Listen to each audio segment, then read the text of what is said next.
Bonjour à tous, on va parler aujourd'hui du psoriasis en été.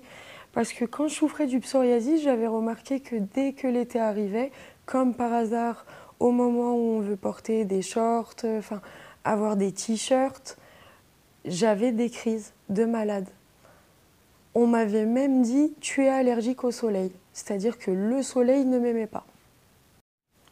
Je pensais qu'en fait c'était le soleil du coup qui m'occasionnait ces boutons et les plaques. J'avais du psoriasis en gouttes, plus exactement, le visage, le corps, les jambes, enfin tout, de la tête aux pieds.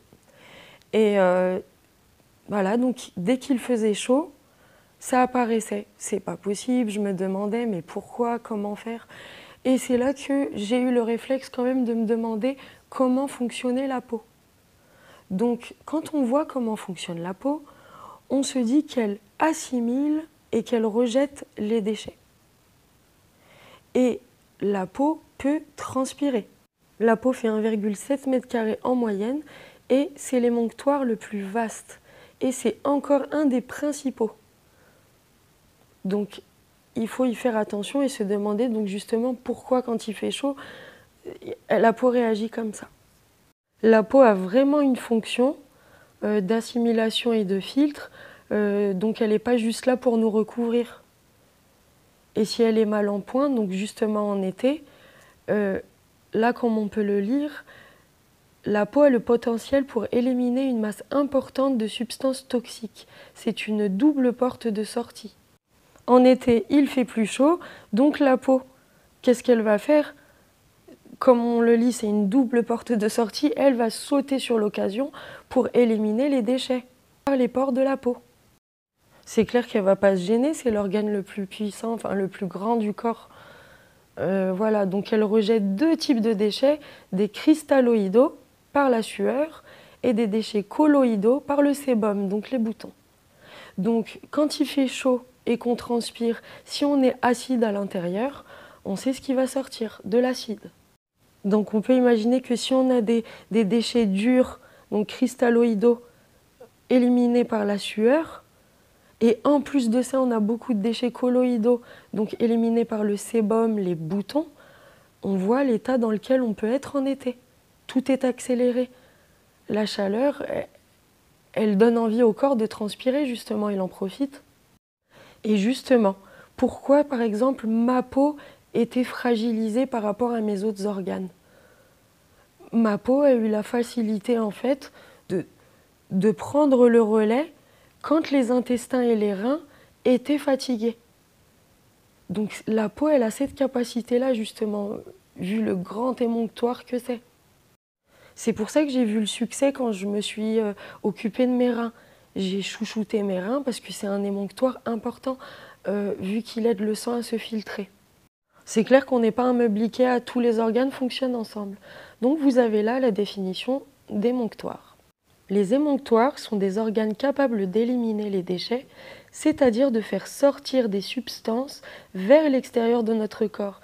Ils sont chargés d'évacuer les déchets afin de maintenir l'équilibre du milieu interne. On a donc la notion là de faire sortir des déchets à l'extérieur du corps. Donc la transpiration va beaucoup aider à ça.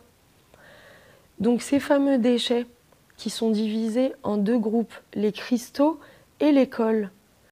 On pourra facilement reconnaître les abus. Voilà, on lit que les déchets durs proviennent de la digestion de protéines, de légumineuses, céréales, excès d'aliments acides et de mauvais sucres. Trop de déchets dans l'organisme causent des maladies. Le problème est donc à l'intérieur, pas à l'extérieur, c'est pas le soleil, le problème, c'est pas les autres.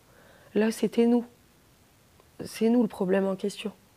Voilà, certains ont par exemple du psoriasis dans les cheveux. Voilà, il y a une certaine qualité de déchets, donc les cols, qui sont des glaires, des matières visqueuses non solubles. Donc c'est le sébum, la bile et les sels qui vont éliminer tout ça, normalement si tout va bien.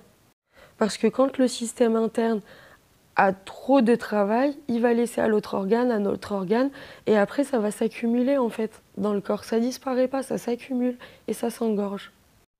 J'ai donc très vite arrêté de me dire que c'était le soleil, et en testant justement un changement d'alimentation, mais radical, Et un changement d'hygiène de vie, j'ai vu tout de suite que j'avais plus de boutons. Je vous conseille vivement, pour éliminer justement cet excès d'acide, de commencer à faire les tisanes d'ortie et de faire votre jus par jour. De commencer à soutenir justement les reins. Ça marche vraiment dans le sens où la peau n'aura plus le temps justement de s'occuper de tous ces acides et va les laisser aux reins, aux intestins comme il le faut normalement. Va pas trop être sollicité. La chose logique, c'est rebooster ses reins, étant donné que c'est la peau qui prend le relais si les reins ne fonctionnent pas bien, sont un peu fainéants. Les apaiser, les renourrir et vraiment éliminer toutes les merdes qu'on peut avoir industrielles. Ça, c'est même plus la peine de le dire. La peau enclenche un mécanisme tout à fait sain de transpiration quand il fait chaud et en profite pour éjecter l'acide par la transpiration ou par le sébum, les boutons. Il faut vraiment reprendre ses habitudes. Je sais qu'à partir du moment où j'ai bu des jus, par exemple, ça a été beaucoup mieux tout de suite. Apparemment, certains préfèrent la douleur, préfèrent se gratter, etc. Vaut mieux peut-être changer, réformer son hygiène de vie. On peut oublier le soleil et se dire, voilà, qu'est-ce que je mange, quelles sont mes habitudes, et je vais petit à petit rajouter du naturel dans ma vie. Bonne expérimentation à tous et à bientôt!